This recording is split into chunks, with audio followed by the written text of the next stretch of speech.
Sousveillance is the recording of an activity by a participant in the activity, typically by way of small wearable or portable personal technologies.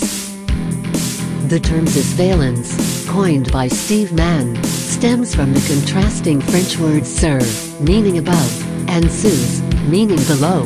That is, surveillance denotes the eye in the sky watching from above, whereas sousveillance denotes bringing the camera or other means of observation down to human level, either physically mounting cameras on people rather than on buildings, or hierarchically ordinary people doing the watching, rather than higher authorities or architectures doing the watching.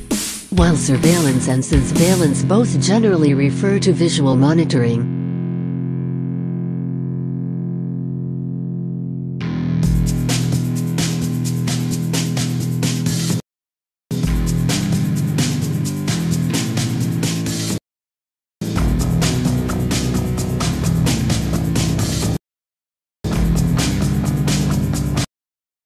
the terms also denote other forms of monitoring such as audio surveillance or sousveillance. In the audio sense, for example recording of phone conversations, sousveillance is referred to as one-party consent. Undersight, inverse oversight, is sousveillance at high level. For example, citizen undersight, being reciprocal to a congressional oversight committee or the like.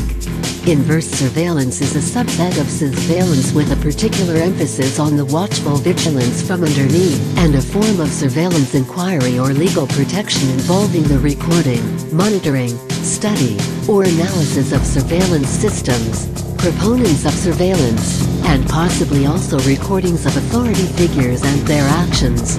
Inverse surveillance is typically an activity undertaken by those who are generally the subject of surveillance, and may thus be thought of as a form of ethnography or ethnomethodology study, that is, an analysis of the circle from the perspective of a participant in a society under surveillance.